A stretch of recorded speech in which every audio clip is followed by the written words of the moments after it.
이 마태복음 5장, 6장, 7장에 보면 이 산상수훈이라고 예수님께서 산에 올라가셔서 많은 무리들에게 가르치신 내용이 있습니다.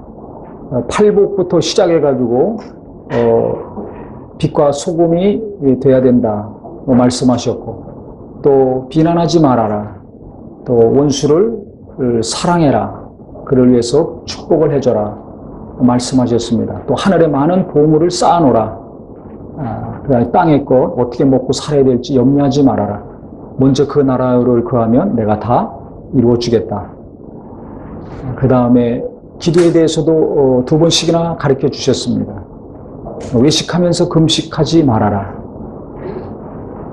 등등 중요한 말씀들을 해주셨습니다. 아주 복음 중에 아주 핵심적인 요소, 예수 믿고 구원받은 자들이 이 땅에서 어떠한 삶을 살아야 될지 거의 그 내적인 것들에 대해서 많이 말씀을 해주셨죠. 그런데 그 많은 말씀을 하신 다음에 그 다음에 좋은 나무는 좋은 열매를 맺고 안 좋은 나무는 나쁜 열매를 맺는다. 7장에 말씀하시면서 이 말씀으로, 오늘 본문의 말씀으로 마무리를 지으셨습니다. 그래서 24절에 보면, 그러므로 누구든지 나의 이 말을 듣고, 즉 5장, 6장, 7장에 하신 그 내용의 말씀이죠. 이 말을 듣고 행하는 자는 그랬습니다. 말씀을 듣기만 하는 것도 중요한데, 말씀을 잘 듣기만 하는 거는 절반만 해당됩니다. 즉 말씀을 잘 내가 들었다. 오늘 주일날마다 내가 계속 예배 참석해서 말씀을 잘 듣고, 어떤 분은 성경 공부도 하고, 어떤 분은 주중에 인터넷을 통해서 또 강의라든지 설교라든지 또 좋은 말씀을 많이 들었다. 그러면 50점입니다. 나머지 50점은 무엇인가 하면 내가 들은 말씀, 내가 깨달은 말씀대로 실천하는 삶입니다. 그래서 예수님이 많은 말씀을 하셨는데 말씀만 하고 끝내지 아니하고 그 말씀대로 살아야 될 것을 지금 가르쳐 주시는 거예요. 이 너무나 중요합니다. 첫 번째 중요한 것은 하나님 말씀 잘 듣는 게 중요합니다. 근데 잘 보세요. 우리가 세상 살면서 누구 말에 주로 귀를 기울입니까? 하나님 말씀입니까? 사람의 말입니까? 하나님 말씀. 왜 웃죠? 맞는 얘기인데. 웃음의 그 내면에는 뭐가 있는 거예요? 하나님 말씀보다 사람의 말을 더 귀를 기울이다는 증거 아닙니까? 참 신기해요. 하나님이 전능하신 분이고 전지하신 분이고 그분의 말씀은 반드시 이루어지는 말씀이라는 걸 뻔히 알면서도 우리는 그 능력 있는 분, 이 세상에 어느 누구보다 가장 능력 있고 어느 누구보다 나에 대해서, 내 관계된 일에 대해서 가장 잘 아는 그분이 말씀을 통해서 내게 위로를 주시고 인도해 주시고 응답도 주시고 여러 가지 일을 하시는데, 그 하나님이 주시는 말씀, 하나님이 깨닫게 해주신 말씀보다 다른 말에도 귀를 기울여요. 그래서 나 핸드폰 보면서 이렇게 찾아다니는 거 아닙니까? 뭐 하려면 다 뒤지고 다니는 거 아닙니까? 그래서 하나님 말씀에 내가 더 집중을 해야 되겠구나. 하나님 말씀을 더 귀하게 여겨야 되겠구나. 하나님 말씀에 더 신경을 써야 되겠구나. 이 마음과 생각을 좀 바꾸실 필요가 있습니다. 하나님 말씀의 은혜를 많이 받고 그 다음에 누가 뭐라고 하면 그 말에 끌려가죠. 그 말이 깊이 내게 들어옵니다. 하나님 말씀은 없어졌어요. 지난 주일 설교가 뭔지도 기억이 안 나. 왜? 신경을 안 쓰고 사는 거예요. 다른 사람들의 말에 너무 귀를 기울이고 살아가지고 하나님 말씀이, 내게 하신 하나님 말씀이 뭔지도 모르고 사는 겁니다. 잠언에 백성이 묵시가 없으면, 즉 하나님의 계시, 하나님의 말씀이 없으면 방자에 행한다고 그랬어요. 하나님 말씀이 없기 때문에 방황하는 겁니다. 헤매고 산다는 거예요. 불쌍한 거죠. 돈이 없어서, 늙어서, 병들어서, 못 배워서, 못생겨서 불쌍한 것이 아니라 뭐가 없어서? 하나님 말씀이 없으면 불쌍한 겁니다. 근데 하나님 말씀을 보고 들었는데 그 말씀이 계속 머물러야지, 그 말씀이 내게 없어지면, 머무르지 않으면 어떻게 해? 나는 말씀을 실천하는 자가 될 수가 없는 거예요. 말씀이 없으니까 그 말씀을 신경 안 쓰는데 어떻게 그 말씀을 이루어가는 삶을 삽니까? 그래서 예수님이 주옥 같은 말씀, 중요한 말씀들을 하신 다음에 이거 듣는 것으로 끝나지 말아라. 읽는 것으로 끝나면 안 된다. 가르치고 배우는 거 좋은데 그건 50점이야. 많이 가르쳤다고? 많이 배웠다고? 그래서 뭐 수료증을 따고 뭐 몇 독을 하고 뭣도 들었고 어떤 것도 졸업했고 그것도 중요하지만 그건 50점이다. 네가 그만큼 듣고 배우고 가르쳤다면 그 말씀 그대로 살아야 된다. 삶이 중요한 것입니다. 실천과 행동이 중요한 것입니다. 그래서 이걸 아주 쉬운 비유로 명쾌하게 예수님이 우리에게 가르쳐 주셨습니다. 그래서 집을 짓는데 어떤 사람은 모래 위에다 지었고 어떤 사람은 반석 위에다 기초를 내렸다는 거예요. 집 질 때마다 기초 공사를 하지 않습니까? 그 기초만 다른 거예요.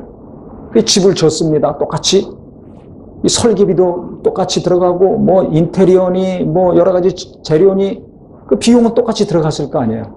똑같은 집이에요. 아주 열심히 졌겠죠.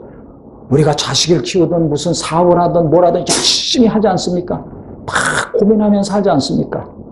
더 잘 지려고, 더 잘 키우려고 얼마나 신경 씁니까? 대충 하려고 하는 사람이 누가 있어요? 자기가 살 집이라면 꼼꼼히 집습니다.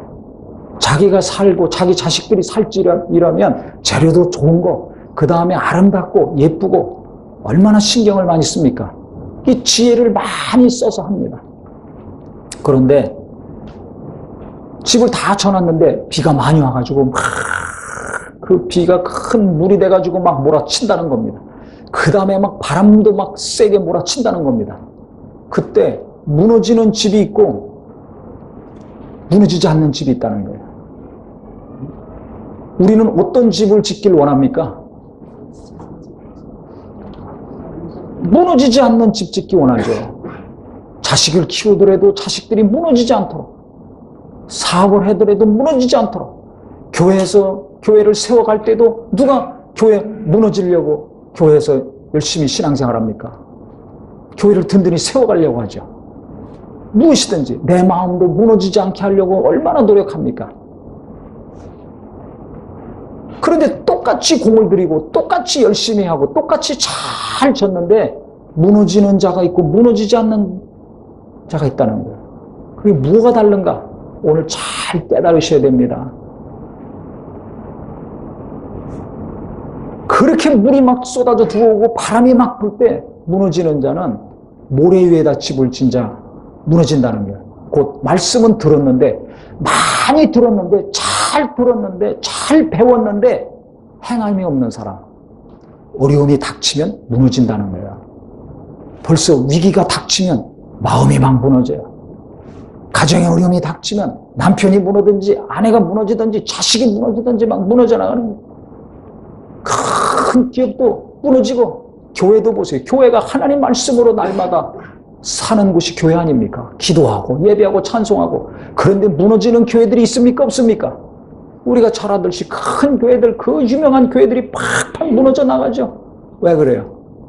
하나님 말씀했지만은 그렇게 말씀과 기도와 찬양으로 예배하고 살았지만은 어떻게 된 거예요? 말씀대로 행하지 않으면 그렇게 무너지게 나가게 돼 있는 거예요. 나라도 마찬가지입니다. 우리가 지난주도 성경개관에서 배웠지만 하나님 말씀대로 왕이건 이스라엘 백성들이 하나님 말씀대로 순종해서 살면 얼마나 하나님이 강력한 나라를 이루셨습니까? 찬란한 문화를 꽃피게 하셨습니다. 그런데 왕이 말씀에서 떠나고 백성도 말씀에서 떠나고 말씀대로 안 살아요. 그럼 나라도 막 무너집니다. 나라도 두 쪽이 납니다. 포로로 끌려갑니다. 성벽도 무너지고 성전도 무너지고 다 파괴되는 거예요. 이게 얼마나 무섭습니까? 최고의 나라였는데 다 무너져 나가는 거예요. 최고의 교회였는데 무너짐이 심하게 되는 거예요. 왜 그런가요? 말씀대로 살지 않으면, 말씀대로 행하지 않으면 모든 것이 다 깨져나가는 거예요. 그래서 반석 위에 집을 지은 사람이 지혜로운 자고 모래 위에 지은 집을 짓는 사람은 어리석은 자다 그랬어요. 미련한 자라 그랬습니다. 나는 지금 지혜롭게 살고 있습니까? 미련하게 살고 있습니까? 무슨 물건 하나 살다 할지라도 막 계산하고 연구하고 찾아보고 하죠? 가가지고 눈에 든다고 그냥 훅 삽니까? 달라는 대로 그냥 삽니까? 그렇지 않습니다. 나한테 맞나 안 맞나? 이 모양이 어떤가? 색깔은 어떤가? 어떤 필요가 있는가? 오래 갈 것인가? 금방 부서질 것인가? 여러 가지 고민하고 생각하고 계산하고 찾아보고 물어보고 그 다음에 결정해서 사죠. 왜? 손해 안 보려고. 또 내가 편안하고 나한테 맞고 그래야 기분도 좋은 거 아닙니까? 오래 쓰고. 그러니까 뭐 작은 거 하나 사든 큰 걸 사든 막 지혜를 구합니다. 모든 신경을 써가지고 그것을 사죠. 밥 한 끼를 먹더라도 어디 가서 먹을까? 누구하고 먹을까? 뭘 먹을까? 뭐 입고 가서 먹을까? 그 신경 쓴단 말이에요. 무슨 일이든지 신경 쓰죠. 왜? 그거 잘하려고 신경 쓰는 거 아니에요. 그런데 신앙생활은 신경 안 써요. 물건 하나 사는 거, 밥 한 끼 먹는 것도 그렇게 물어보고 신경 쓰고 결정하는데 신앙생활은 신경을 안 써. 그냥 예배에 와서 앉았다 가면 끝이야. 아, 오늘 설교 들었는데 뭘 날마다 들어. 뭐 주일날 기도 한 번 하면 됐지 뭘 또 날마다 기도해. 신경 안 써요. 하나님의 말씀이 내게 들어와서 깊이 머물러야 되는데 그냥 들은 것으로 끝나. 본 것으로 끝나. 읽은 것으로 끝나. 요한계시록 1장 3절에 보면 하나님의 이 예언의 말씀을 읽는 자와 듣는 자와 그 말씀대로 지켜 행하는 자가 복이 있다 그랬어요. 그러니까 첫 번째는 하나님 말씀 잘 들어야 됩니다. 잘 봐야 됩니다. 그래서 말씀을 잘 듣고 배우고 가르치는 건 너무 중요합니다. 그 다음에는 말씀대로 사는 삶. 그래서 감사한 건 우리 성도님들이 오래 신앙생활한 분들이 많이 있지만은 이곳에 오셔서 몇 달 만에 말씀을 듣고 내적으로 변화가 일어나고 생각이 바뀌고 말이 바뀌고 행동이 바뀌고 그래서 가정에서 일터에서 교회에서 삶이 바뀌었다는 간증들이 지금 계속 나오고 있습니다. 수련회 이후에. 얼마나 감사합니까? 안 그랬으면 이전처럼 무언가 그냥 열심히만 하면 내가 신앙생활 잘한다. 오래전부터 내가 다녔으니까 나는 믿음이 좋다. 이 생각만 갖고 계속 신앙생활 할 거 아닙니까? 실천이 되는 건 하나도 없는데 내적으로도 변화돼 가고 예수를 닮아가야 되는데 그런 건 거의 신경 안 쓰고 중요하게 생각하지 않고 내가 하는 행동, 행위만 의롭다고 생각해서 거기서 만족을 얻고 거기서 머물러 있게 됩니다. 그러면 어떻게 돼요? 미련하게 사는 거예요. 말씀을 들었는데 많이 배웠건 조금 배웠건 말씀을 알고 있는데 그 말씀대로 살지 않는 자들은 미련하게 사는다는 겁니다. 우리가 아유 당신 왜 이렇게 미련해? 얼마나 기분 나쁩니까? 그런 말 들으면 큰 상처받죠. 하나님이 보실 때 말씀대로 실천하지 않는 사람 미련하다는 것입니다. 왜 미련해요? 손해보니까. 어려움이 닥치면 무너짐이 심하게 되니까. 그래서 바람이 불고 막 홍수가 밀어치고 위기가 닥칠 때가 얼마나 많습니까? 그때 마음이 무너지고 뭔가 팍팍 무너져가는 사람이 있고 그렇게 막 밀어 닥치는데도 조금 흔들리기만 하지 끄떡없는 사람이 있어요. 요동치 않는 가정, 요동치 않는 기업, 요동치 않는 교회, 요동치 않는 나라가 있습니다. 어떤 사람들인가? 하나님 말씀 듣는 것으로 보는 것으로 끝나지 않고 그대로 지켜서 행하려고 실천하려고 노력하고 힘쓰는 자들은 요동하지 않기 때문에 무너지지 않는 거예요. 그래서 오늘부터 내가 알고 있는 말씀, 들은 말씀, 내 이 땅에 살면서 행하는 삶, 삶에서 실천하는 삶이 되려고 노력하고 기도가 시작되기를 예수 이름으로 축원합니다. 그래 예수님이 이 씨 뿌리는 비유를 하신 거예요. 어떤 자는 길가, 어떤 자는 돌짝, 어떤 자는 가시밭, 어떤 자는 옥토라는 것입니다. 이게 뭐가 다릅니까? 다 마음이 아니에요. 이게 마음이에요. 그 밭은 우리 마음을 비합니다. 지난주 설교 하나님 마음을 연단하신다고 그랬죠. 성령이 역사하시고 하나님이 은혜 주시면 마음이 어떻게 된다고요? 부드러워집니다. 돌같이 딱딱한 마음이 살같이 부드러운 마음이 되는 거예요. 그 팔복도 뭐예요? 다 마음에 관련된 겁니다. 영혼에 관련된 겁니다. 외모와 재산과 학력과 뭐 이런 거 전혀 없어요. 애통한 자, 심령이 가난한 자, 의에 줄이고 목마른 자, 화평케 하는 자, 마음이 청결한 자, 온유한 자, 의를 위해서 핍박을 받는 자. 긍휼히 여기는 자. 이게 다 마음에 관련된 거 아닙니까? 그래서 하나님은 항상 내 마음에 관심이 있어요. 예수 믿고 구원받은 자들 외모가 아니라, 재산이 아니라, 학벌이 아니라 뭐에? 그 사람의 마음이 어떠한가? 여기에 관심이 있는 거예요. 그래서 씨 뿌리는 비유도 길가와 같은 자, 중간에서 마귀가 채간다는 겁니다. 새가 씨를 그냥 물어가듯이. 그래서 예배 때만 되면 졸린 분, 말씀만 보면 졸린 분, 어떤 말씀이든지 잘 들어오잖아요. 몇십 년 다니고 앉아 있었는데도 뭐가 뭔지 몰라. 중간에서 마귀가 다 빼들어가는 겁니다. 머리가 안 좋아서가 아니에요.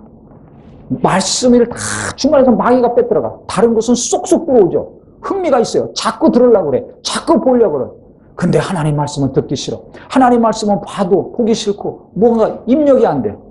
마귀가 다 뺏어가서 그래요. 그러니까 이런 분들은 기도 많이 우리 성도들이 해주셔야 됩니다. 그분들을 위해서 뭐라고 할 것이 아니라. 왜? 그만큼 원수가 역사해서 그래요.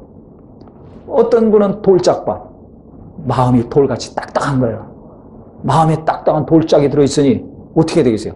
돌짝밭에 말씀이 떨어지면, 씨가 떨어지면 잠깐 반짝 은혜는 받고 깨닫지만 말씀이 들어가지 않아요. 씨가 땅 밑으로 들어가지 않으니까 어떻게 해요? 해가 뜨면은 다 타져 없어진다는 겁니다. 그러니까 막 상처를 받았던지 고민이 있던지 문제가 있어요. 아니면 교만해. 그래가지고 이 마음이 딱 돌처럼 딱딱하게 굳어있는 분들이 있습니다. 말씀을 들으면 깨달아요. 아, 좋다 그래. 은혜 받았다 그래. 그때뿐이에요. 그 다음에 뒤돌았으면 이 딱딱한 마음이 있어가지고 말씀이 들어가질 않습니다. 들어가질 않아요. 그냥 귀에서 좋고 눈에서 좋고 그때뿐이에요. 참 불쌍하죠. 이런 분들도 기도해 줘야 돼요. 성령이 역사하셔서 그 강팍한 마음, 굳은 마음이 녹아지게 하여 주시옵소서. 눈물, 콧물 흘리고 기도 많이 해야 됩니다. 그래서 내 남편이 은혜 못 받습니까? 내 아내에게 말씀이 없습니까? 우리 자식들에게 말씀의 은혜가 없습니까? 남편이 기도하든지 아내가 기도하든지 부모가 진짜 애통한 심령으로 기도해야 됩니다. 그러면 하나님께서 그 마음을 녹여 주실 것입니다. 그의 기도가 중요한 거예요. 그의 기도 외에는 다른 이유가 나갈 수 없다고 예수 말씀하신 것처럼 기도 외에는 다른 방법이 없습니다. 어떻게 그 마음을 바꾸냐 이거예요. 어떻게 원수의 역사를 물리치냐 이거예요. 기도밖에 없는 거예요. 그래서 예수님도 공생의 사역 시작하시기 전에 40일 금식하고 시작하신 겁니다. 그 하나님의 아들이신데도 날마다 습관을 쫓아가서 기도하신 겁니다. 근데 나는 날마다 습관을 쫓아 뭐하고 있습니까? 자기 습관을 보세요. 내가 날마다 빼먹지 않고 하는 거 있습니까? 없습니까? 있죠? 그게 1번이 기도가 되기를 예수 이름으로 축원합니다. 근데 기도하는 게 어렵잖아요. 그 이 산상수훈 5장, 6장, 7장에도 기도 2번씩이나 언급하셨어요. 다른 건 1번씩 하셨는데. 기도가 그만큼 중요한 거예요. 그러면 누가 날마다 기도하는가? 기도하라는 말씀을 누가 삶에서 실천하는가? 그건 기도에 대한 말씀이 깊이 들어와 있는 자. 그래서 내가 기도해야 되겠구나. 오늘 기도 못했으면 내일 기도해야 되겠구나. 내일도 못했으면 내가 기도해야 된다. 그래서 이 기도에 대한 말씀이 깊이 들어와 있는 사람. 그 다음에 내 힘으로는 안 되니까 하나님이 도우셔야 된다. 하나님의 도우심을 진짜 갈망하고 사모하는 사람이 기도하는 것입니다. 그 기도에 대한 마음이 간절해야지 몸이 움직이는 거예요. 또 기도했어요. 몇 번 기도했는데 몇 달, 몇 년 기도했는데도 응답이 없어. 그러면 기도해도 별 볼일 없구나. 그럼 기도 안 하죠. 낙심이 되고 실망이 되죠. 믿음이 생기질 않아요. 그러니까 기도만 하면 안 되고 기도에서 성령이 역사하시면 마음이 부드러워져요. 그러면 말씀이 되게 들어옵니다. 그래서 그 다음이 가시밭이에요. 돌짝은 없어졌어요. 딱딱한 마음은 없어졌어. 이제 오해도 풀리고 위로도 되고 마음이 부드러워졌어요. 말씀도 들어옵니다. 은혜도 받았습니다. 깨닫습니다. 그래서 말씀이 이제 내려갑니다. 믿음이 좀 깊어집니다. 그 뿌리가 쭉 내려가다가 재리의 유혹과 세상의 염려 때문에 기운이 막혔다 그랬어요. 이게 가시밭이에요. 그러니까 이분들은 어느 정도 말씀도 알고 신앙생활 좀 하다가 돈 문제에 걸리면 딱 스톱이 되는 거예요. 세상의 염려와 근심이 들어오면 또 이 말씀이 딱 막혀요. 그 근심으로 사는 거죠, 날마다. 그 근심이 내게 깊이 들어와서 머물러 있는 거예요. 마음도 괴롭고 생각도 괴롭고 말씀은 계속 듣고 하는데도 그 기운이 말씀을 막아요. 왜? 내 마음이 돈을 붙들고 있으니까. 내 마음과 생각이 그 사건, 그 사람, 그 일을 붙들고 있으니까 그것들이 말씀을 막는 겁니다. 이게 어리석은 자라는 거예요. 자기는 똑똑한 줄 알지만 어리석은 거예요. 그럼 내 마음을 잘 보셔야 돼요. 내 마음이 지금 무엇을 붙들고 있는가? 나는 그게 싫어요, 싫어요. 입으로는 그렇지만 실제 내 안에서는 돈을 붙들고 있거든요. 그래서 예수님이 인간이 어떤 존재인지를 너무 잘 아시는 거예요. 그래서 재리의 유. 이거에 인간이 너무 약하다는 걸 아시는 거예요. 항상 돈 계산하고 돈 따지고 산다는 걸 너무나 잘 아시는 거예요. 다른 거 바람이 불고 다른 것이 막 내게 몰려올 때는 괜찮지만 돈 문제에서는 용서가 없어. 국물이 없어. 너무 민감해. 너무 신경 써. 그래서 잠 못 자고 뒷골 땡기고 목이 뻣뻣해지고 숨이 헐떡헐떡 거지러진 거 아닙니까? 공중에 나는 새를 봐라. 내가 다 먹이고 입히고 재우지 않냐. 저 들에 핀 꽃 한 송이 봐라. 들풀 하나 봐라. 솔로몬의 영광보다 낫지 않냐? 그 화려했던 영광 40년도 못 가서 다 박살났는데 저것들 지금까지 내가 입히고 먹이고 키워서 날아다니고 꽃 피고 풀 계속 나오지 않느냐? 깨달으라는 거죠. 근데 인간은 돈에 대해서 너무 민감해요. 또 세상의 염려, 근심 항상 하고 삽니다. 저 어린아이들도 항상 근심이 있어요. 기쁠 때 좋을 때 있지만 입 나와가지고 인상 쓰고 시무룩할 때가 있습니다. 어제 밤에도 제가 길거리 가는데 어떤 중학생 같은 여자 중학생 같은데 아주 날씬하고 얼굴도 곱게 착하게 생겼는데 불쌍할 정도로 잠깐 지나가다 딱 봤는데 불쌍할 정도로 그 어린한 학생 얼굴에 수심이 가득 차 있어요. 뭐가 저렇게 근심이 많은가? 집안에 무슨 일이 있는가 보다. 한 중학생 정도 되는데 뭐 남자친구 관계가 어렵다고 그렇게 수심이 가득하겠어요? 갈아치면 되는 거지 뭐. 어린애니까 바꾸면 되잖아요. 결혼해서 연세 드신 분들이나 바꾸려면 고민이 많겠지만 그러니까 가정에 무슨 일이 있길래 저렇게 얼굴이 무거운가. 너무 아주 딱해 보이더라고요. 그러니까 어린아이들도 청소년들도 염려가 있고 근심이 있어요. 인간이 그렇게 연약합니다. 내가 연약하다는 걸 잘 아셔야 됩니다. 그래야 은혜 받습니다. 내가 연약함을 인정하고 하나님 의지하셔서 하나님의 은혜가 임해야지 우리가 살 수 있는 겁니다. 뭔가 힘 있다고 목에 힘주고 다니지 마세요. 뭐 잘한다고 어깨에 힘주고 다니지 마세요. 그렇게 연약한 거예요. 돈 1, 2만 원, 돈 1, 20만 원에 마음이 확 뒤집어졌다 찾쳐졌다 합니까 안 합니까? 숨소리도 안 들리잖아요. 네? 무슨 말만 좀 들으면 무슨 일만 좀 생기면 그것이 내게 들어와서 얼마나 내 마음을 속썩게 하고 내 신경을 속썩게 하고 피곤하게 합니까? 얼마나 스트레스를 줍니까? 잠을 못 잘 정도로. 그게 우리 아닙니까? 그렇게 하나님 말씀 많이 알고 있다고 하면서 그렇게 많이 가르치고 배우고 했는데 주일만 나오더라도 예배만 참석했으면 얼마나 많이 들은 거예요? 1년에 52번인데 10년이면 520번.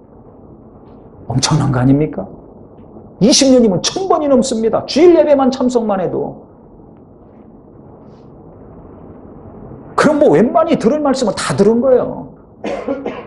그런데도 불구하고 우리는 돈 몇 푼에 누가 한 말 한마디 때문에 어떤 일 하나 때문에 그것이 내게 깊숙이 들어와서 말씀의 기운을 막아요.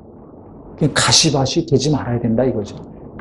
우리는 그래서 이건 누구 때문에요? 누구 때문에? 너 때문이야? 너 때문이야? 당신 때문이야? 그러는데 아니요. 그것도 맞지만 내 마음이 아직 이게 정리가 안 된 거예요. 그래서 예수님이 옥토를 말씀하시는 겁니다. 옥토는 돌덩이도 없고 가시도 없어요. 그러니까 말씀이 떨어지면 그냥 뿌리가 쭉쭉쭉쭉 땅 밑으로 내려가듯이 계속 뿌리가 내려가는 겁니다. 깊이 내려가는 겁니다. 그러니까 싹이 나고 잎이 나고 막 꽃이 피고 열매를 주렁주렁 맺게 되는 겁니다. 그래서 30배, 60배, 100배 열매를 맺는다고 그랬어요. 주님은 우리에게 말씀하실 때 그냥 그 말씀 듣고 보고 깨닫고 끝나라는 것이 아니라 그 말씀대로 그 지켜 행해서 30배, 60배, 100배 열매를 맺으라는 겁니다. 할렐루야! 할렐루야! 근데 그 열매를 맺을 생각들을 안 해요. 전하고 만족해. 듣고 만족해. 배우고 가르치고 할 일 다 했다고 생각해. 그리고 뿌듯하게 생각해요. 아니라니까요.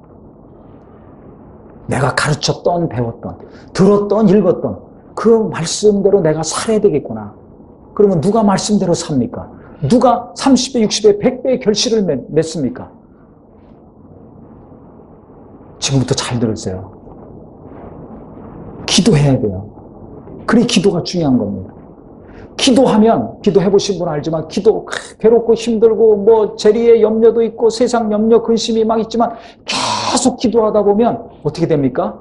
기도가 막 안 되고, 복잡하고, 답답한 생각이 막 들다 할지라도, 그래도 계속 기도하다 보면, 그 복잡한 마음이 평안해지고, 복잡한 머리가 깨끗해집니다.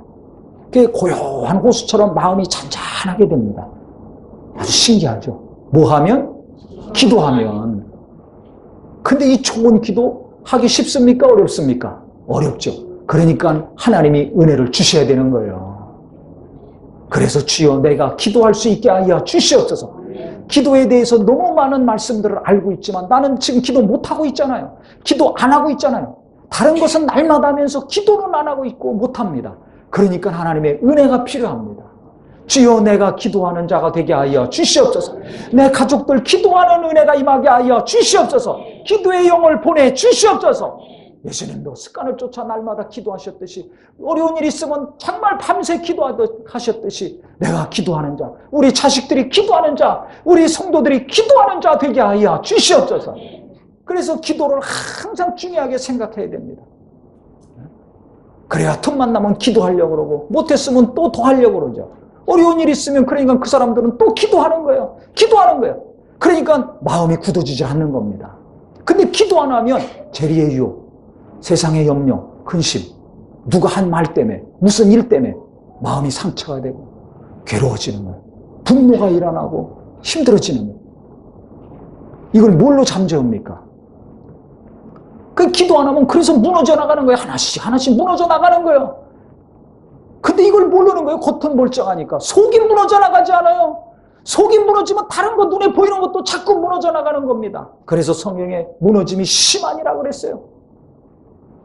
우리는 무너져 나가는 자가 아니라 어떤 어려움과 위기의 순간에서도 하나님이 지켜주시는 자, 무너지지 않는 심령과 가정과 교회와 모든 범사가 되기를 예수 이름으로 축원합니다. 예수 이름으로 축원합니다. 무너지지 않아야 돼요. 아무리 비싸게 만들었다 할지라도 무너지면 무슨 소용이 있어요? 얼마나 허무합니까? 내가 일평생 공들이고 애쓰고 힘써서 살아왔는데 다 무너지면 그게 무슨 소용이 있냐 이거예요. 무너지지 않아야지. 말씀대로 행하면서 일할 때 말씀대로 살면서 우리가 돈을 벌든지 쓰든지 시간을 쓰든지 했을 때 무너지지 않는 것들이 되는 겁니다. 그래 기도하면은 벌써 성령의 역사시가 마음이 편해져요. 그게 가시가 들어오지 못하는 거예요. 가시가 생기다가도 가시가 잘라져. 왜? 기도하니까. 할렐루야. 누가 뭐라고 해도 기도하니까 그 사람이 불쌍해져. 근데 기도 안 하면 자꾸 그것이 내게 신경이 써지고 마음이 상함이 되고 그 사람 미워지고 그 사람 불평하는 말, 비난하는 말이 자꾸 나오고 원수는 더 역사하죠. 벌써 내 마음은 무너지는 거예요. 내 신앙은 무너지는 거예요. 원수를 사랑하라고 그랬는데 미워하고 있잖아요. 원수를 해서 복을 빌으라고 그랬는데 저주하고 있잖아요. 원망하고 있잖아요. 비난하고 있잖아요. 가시를 뽑으려고 그러지 말고 내 안에 들보를 먼저 뽑으라고 그랬는데 주님이 하신 말씀이 지금 내게 다 이루어지지 않아요. 그 말씀과 180도 거꾸로 살고 있지 않아요. 왜? 말씀을 몰라서가 아니라 기도를 안 하면 우리는 하나님 말씀대로 살지 못하는 존재입니다. 근데 기도하면 말씀대로 사는 심령이 되는 것입니다. 할렐루야. 할렐루야. 그래 기도가 중요한 거예요. 왜? 우리는 연약해요. 그래서 기도하면 마음이 평안해지고 기도하면 주님의 마음이 되고 기도하면 불쌍히 여겨지고 용서가 되고 베푸는 자가 되고 착한 일을 하게 되고 하나님의 영광을 나타내고 외식하는 자가 아니라 겸손히 자기가 잘하는 거 드러내지 아니하고 숨기면서 누군가를 돕고 인도하게 됩니다. 예수께서 말씀하신 그 산상수훈을 하나씩 이루어가는 자가 돼요. 그러고 기도하면은 이 재리의 유혹과 세상의 근심 염려가 내게 들어오지 못하고 하나님 말씀이 계속 뿌리를 내려가거든요. 왜? 심령이 평안하니까. 걸리는 게 없으니까 말씀이 계속 내게 머뭅니다. 말씀이 계속 내게 깊이 들어옵니다. 그러니까 내가 말씀의 지배를 받는 삶, 말씀이 나를 붙드시고 내 마음과 생각을 붙드시고 이끄시는 자가 되는 겁니다. 그런데 기도가 없으면 들은 말씀, 아는 말씀이지만 이 말씀이 내려오다가 멈추는 거예요.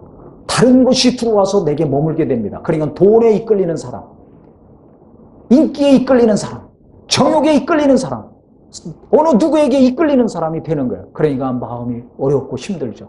이런 사람들에게 바람이 좀 불어보세요. 휘청거리고 부서져 나가는 거예요. 창문이 깨지고 지붕이 날아가고 홍수 나보세요. 그냥 싹 다 그냥 무너지는 거죠. 그래서 말씀을 듣고 끝나지 말고 행하는 것이 지혜로운 사람이다. 모래 위에다가 열심히 비싼 집 지으려고 그러지 말고 반석 위에다가 헛간이라도 제대로 쳐서 무너지지 않게 하라는 것입니다. 우리는 지혜로운 판단과 결정이 있기를 예수 이름으로 축원합니다. 예수 이름으로 축원합니다. 제가 지난주에 우리 교회도 오셨죠. 그 멕시코에서 온 우리 선교사님 같이 예배하고 기도하고 또 우리가 매주 기도하고 있는데 그 아버님이 유독하셔서 온 거거든요. 한 달 전에 추석 때. 근데 그 가족들이 아무도 예수를 합니다. 본인은 이제 스페인어를 전공해서 유학 가서 거기서 공부하다가 이제 예수 믿게 돼가지고 은혜 받아서 여기 와서 이제 신학하고 이제 선교사로 파송받아서 그 멕시코에서 선교하고 있는데 두뇌회가 부모님 안 믿어. 형제들도 아무도 안 믿어. 그 아버님 유독하셔가지고 얼마 전에 갔다가 이번에 또 다시 온 거예요. 오늘날 하신다고. 그래서 이제 갑자기 전화가 왔어요. 그래서 자기가 왔다고. 그리고 이제 지난주 또 우리 교회 왔죠. 예배하고 갔는데, 그 다음날 월요일날. 지난주에 수요일날 이제 예배하고 수요일날 이제 출국해야 돼요. 그 전에 이제 돌아가시면 장례 치르고 가려고 그랬는데, 수요일날 떠난다는 거예요. 그러니 이게 어떻게 해? 근데 그거보다 더 중요한 거는 이 부모님이 예수를 믿으셔야 될 거 아니에요. 오빠도 예수 안 믿어. 오빠가 모시고 살았는데. 그러니까 이분은 이제 제일 큰 기도 제목이 아버지가 예수 믿고 이제 구원 받으시고 소천하시는 거고, 그 다음에 어머니 예수 믿는 것이고, 그 다음에는 오빠가 마음이 감동이 돼서 기독교식으로 장례를 치르는 겁니다. 근데 그 가정에 자기만 예수 믿고 다 믿으니까 이 얼마나 고민이 많고 괴롭겠어요. 그럼 고민만 하고 괴로움만 하면 됩니까? 괴롭고 고민이 많으니까 뭘 했겠어요? 그렇지, 기도해야죠. 기도해야지. 아니 남의 나라까지 가가지고 예수 전해서 구원받게 하는 선교사인데 자기 가족들 하나도 예수 안 믿고 이게 지금 어떻게 되겠어요? 그 상태로 그냥 장례 치르고 예배도 못하고 기독교식으로도 장례 치르지 못하고 아버지도 예수 안 믿고 그러면 그 얼마나 큰 상처가 되겠습니까? 그 상처를 가지고 선교제에 가서 계속 예수를 전할 수 있겠어요? 평생 선교사에게 장애가 될지도 몰라요. 그래서 기도를 많이 했겠죠. 멕시코에서부터 교인들도 기도하고 이곳에서 한 달 동안 아버지 이제 병간하면서도 기도를 많이 하고 이제 계속 전도를 한 거예요.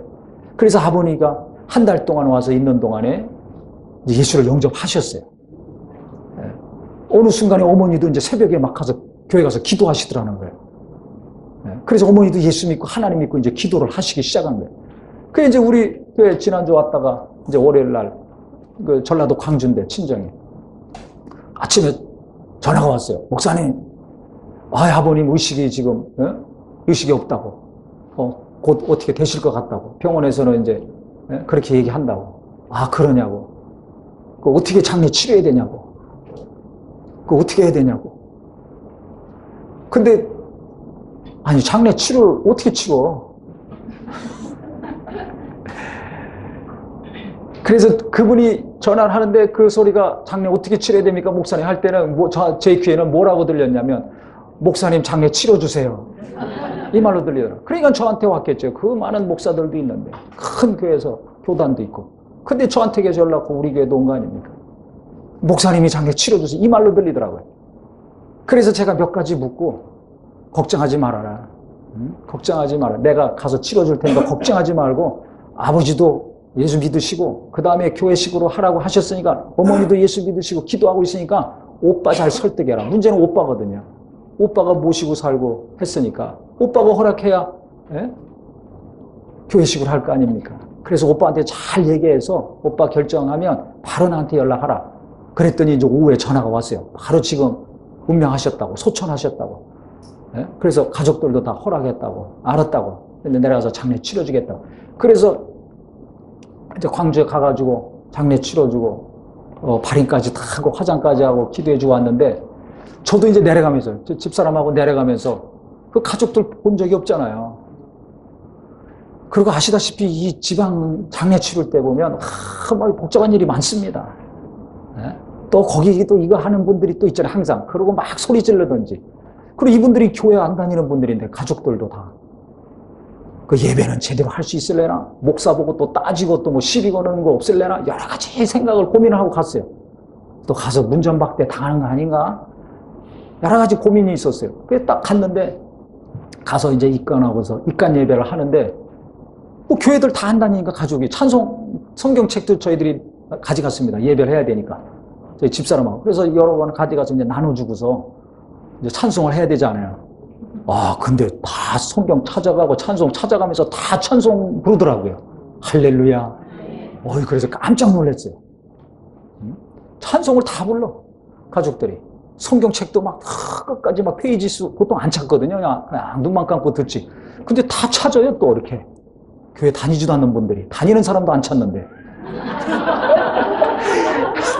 다 찾아서 읽고. 그래가지고, 제가 이제 안심을 했죠.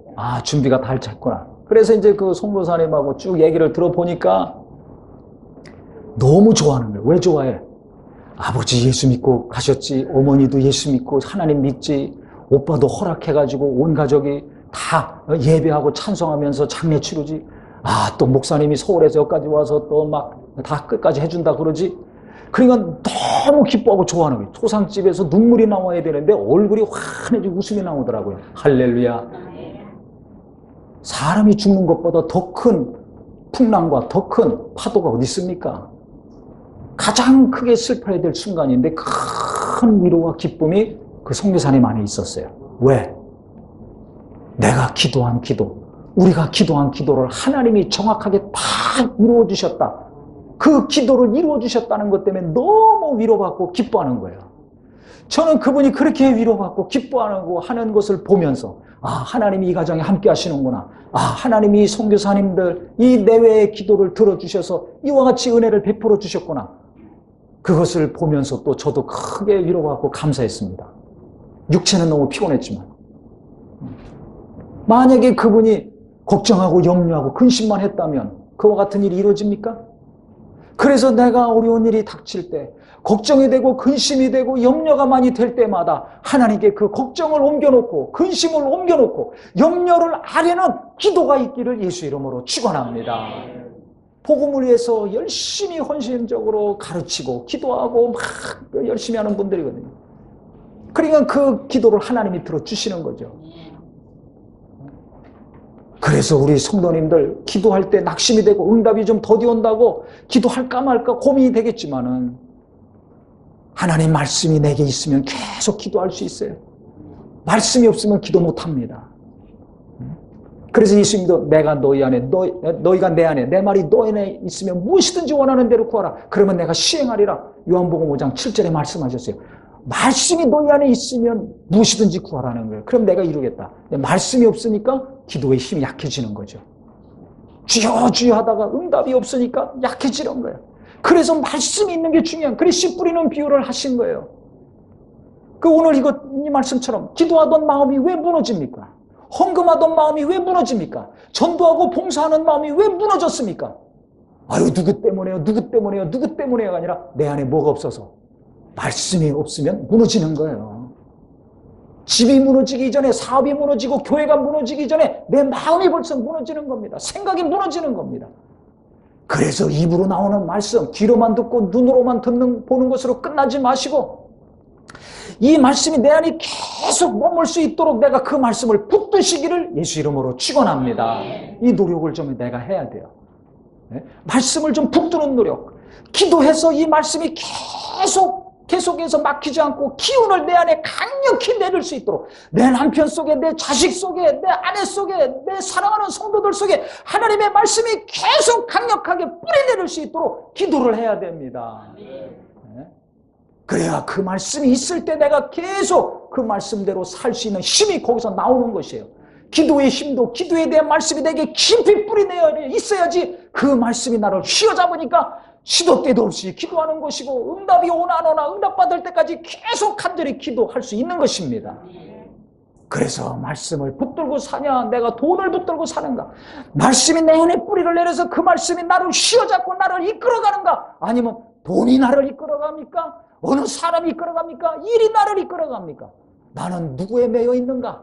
돈과 사람과 어떤 것이 아니라 하나님 말씀에 매여 사는 자가 되기를 예수 이름으로 축원합니다. 성령에 붙들린 자가 되기를 바랍니다. 예수께 매여 자유한 자가 되기를 바랍니다. 이게 중요한 거예요.